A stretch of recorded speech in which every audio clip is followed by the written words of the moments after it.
Hello, good morning guys. Mga kabaka, magtuturok po tayo ngayon ng vitamins at purga dito sa ating mga alagang baka. Kung makikita niyo po itong aking alagang to ay matakaw naman siyang kumain pero hindi pa rin manaba-naba. Baka kailangan na siyang turukan ng purga. Ivermectin po ang gagamitin ko ngayon. Dati po ay pinurga na ito ng albendazole, pero kung makikita nyo po ganyan pa rin, mapayat pa rin.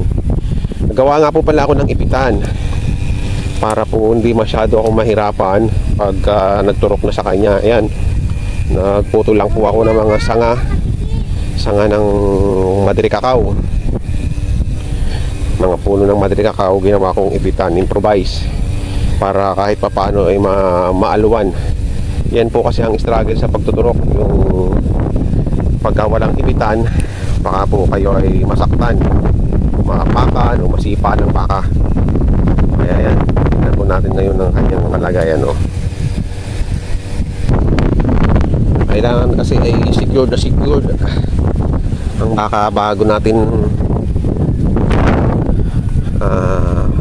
turukan, kasi baka mamaya biglang magwala, makaalpas, lalo na tayo mahirapan. Kaya ito, dalawang lubid, may nakatali na sa ulo, may nakatali pa sa ilong.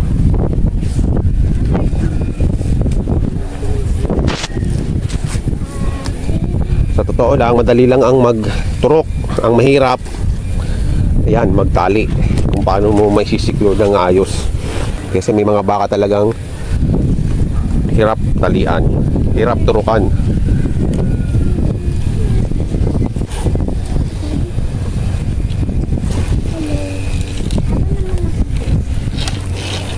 May assistant ako dito,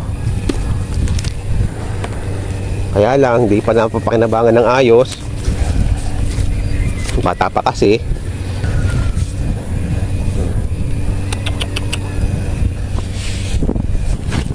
Para din sa kanya yan, para siya tumaba.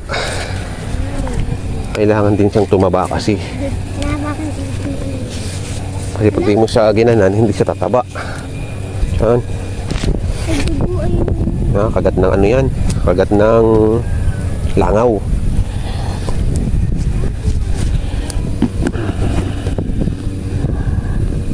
Ito yung ating tinikman mo. Grabe ka naman. Una muna natin turok ay ivermectin na disinfect ko na to kanina doon sa bahay. Kaya yan,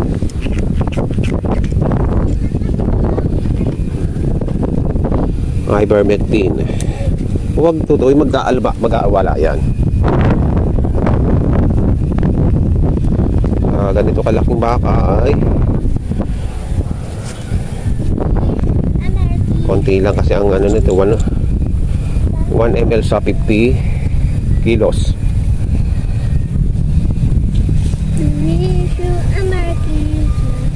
Ayan, 1 ml to 50 kilogram by SC, under or loose skin in front or behind shoulders. Ayan. So, kailangan natin ng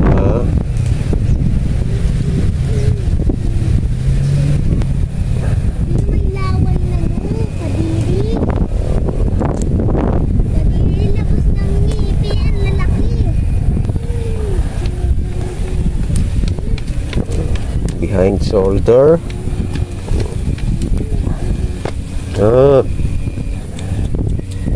Or front shoulder.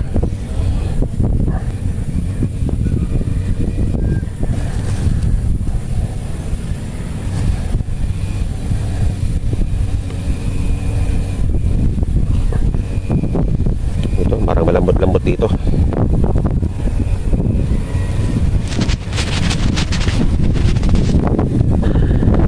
Yan. Kung nakaangat, kailangan nakaangat ang balat sa laman. Huwag yung ituturok sa muscle, kailangan nakaangat. Ayan, sana tumaba na siya. Sunod naman natin ay vitamin B complex. Meron ako ditong ayan, B complex.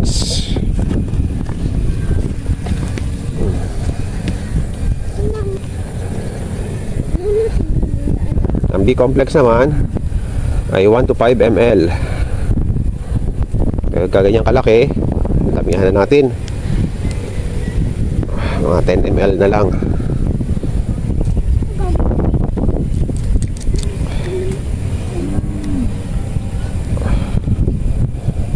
Dito ako nahihirapan sa bakang ito. Matakaw siya pero hindi naman siya manaba. Hindi siya manaba.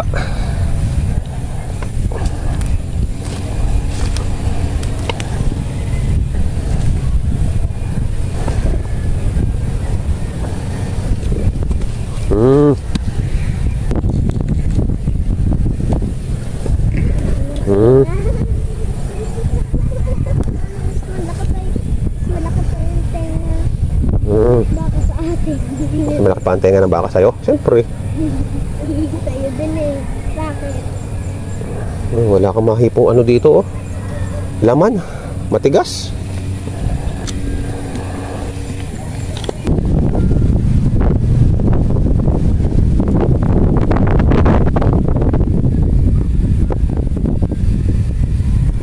Wala. Puno, umiinak na. Umiiyak na. Yan, okay na po. Sana tumaba ka na. Oh, matakaw naman po siya eh. Baka lang madami talaga siyang parasite. Oh.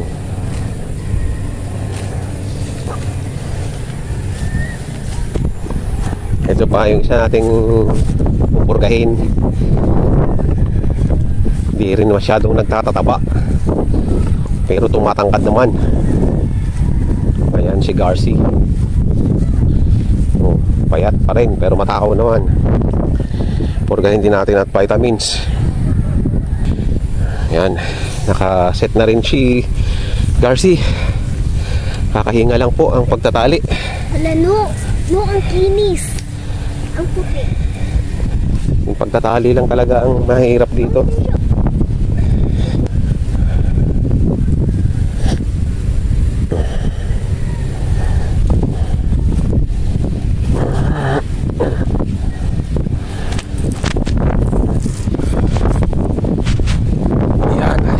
Double rope para sure ball hindi makaligaw. Pag nakaligaw kasi yan, ako po, habulan to the max.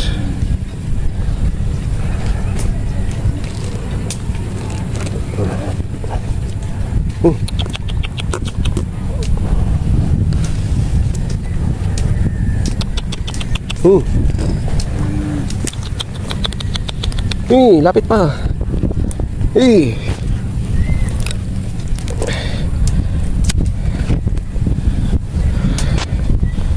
Yan, hindi na siguro siya makakapalag dyan.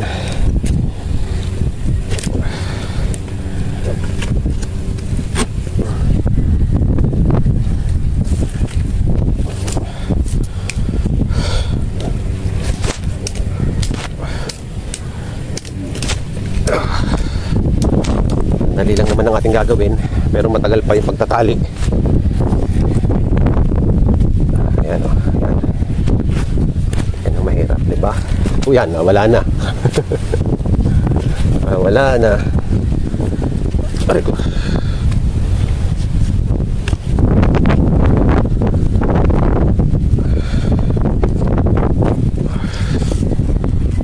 Wala na.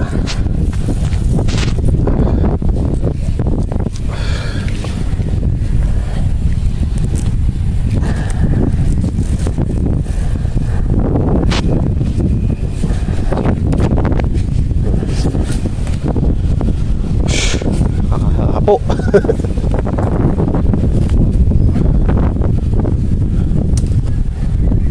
Yan.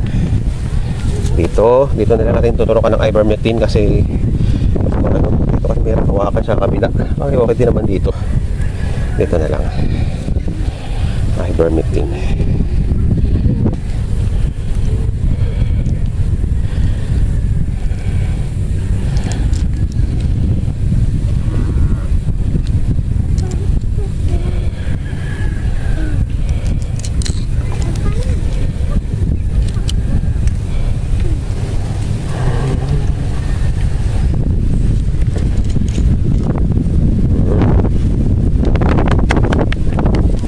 Huwag ka dyan, bunso.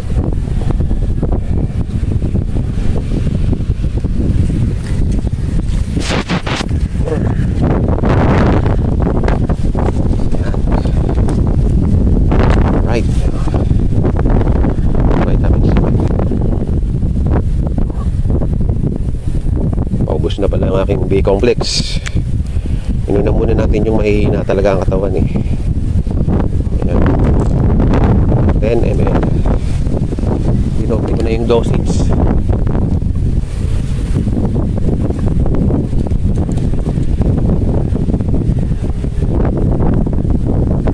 Tigas din.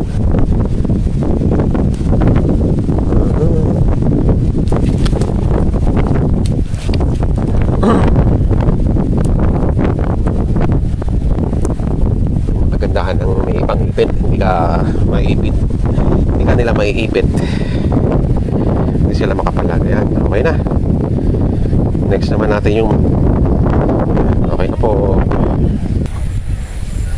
Ito naman yung ating sunod na pupurgahin. Bibigyan ng vitamins si Batik. Hindi naman siya gaanong payat.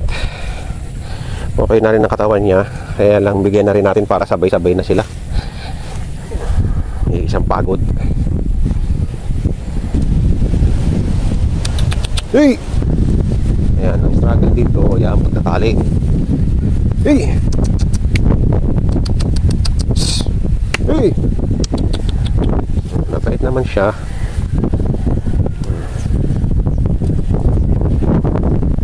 Taba. Taba na. Oo, purgahin pa rin natin. Lalong tumaba. Bakit yung buntot? Ay, yung bakit yung tatanda Sabi nung kasama kong bata, mataba naman daw. Tatanda na? Ha? Tatanda? Oo, tatanda na. Sino na yung asa ko?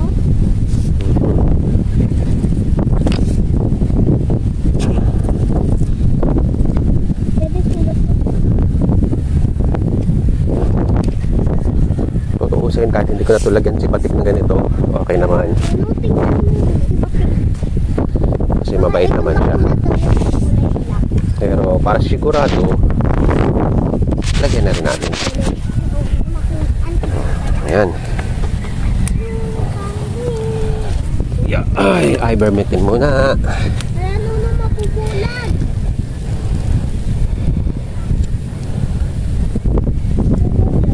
Nakalapit doon sa ano. Wala naman tusok.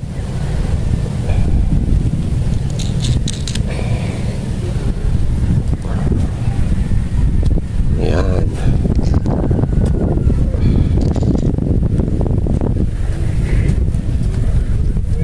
Maganda dito magturok. Hindi ano, madaling iangat yung balat.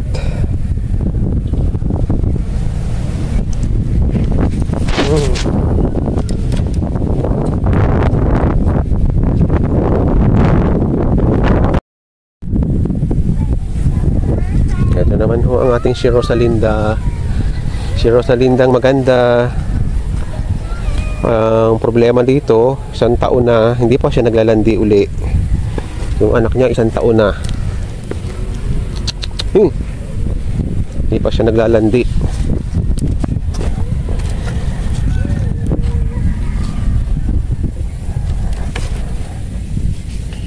Sana maglandi na siya ngayon taon.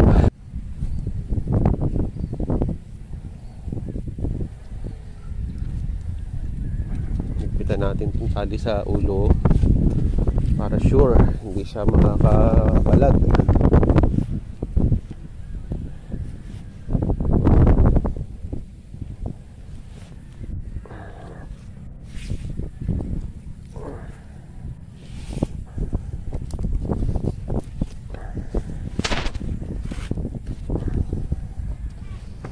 Let's go.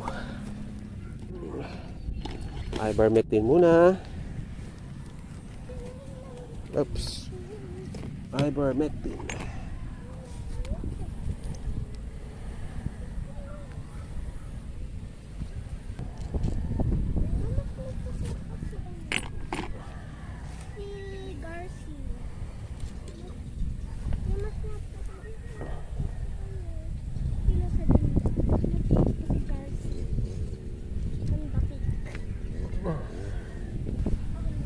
Okay na yan.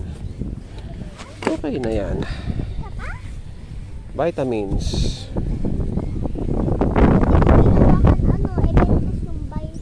Meron na. Hindi mo nakita. Ubus na. Ubus na. Ilang ml lang to. 5. Pwede na rin.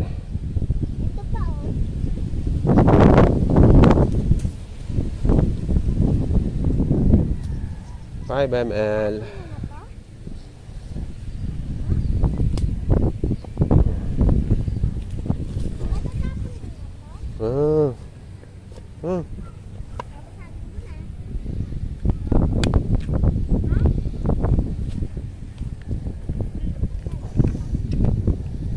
Yan.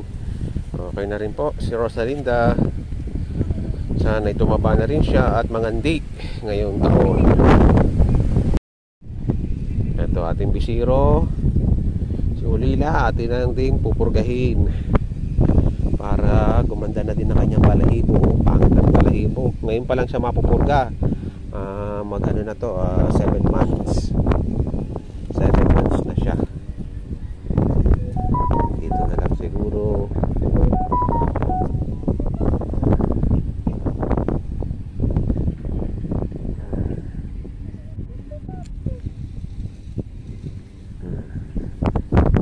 Alright. Tapos siguro dito na lang natin turukan. Kasi parang wala pa siya dito. Dito na lang sa pigi. Vitamins. May vitamins pa ba? Iron dextran. Iron dextran. Wala na.